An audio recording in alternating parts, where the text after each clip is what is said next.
घबरा गया था फरका सुन के तुम्हारी वाणी घबरा गया था फरका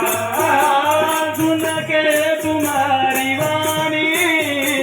घबरा गया था फरका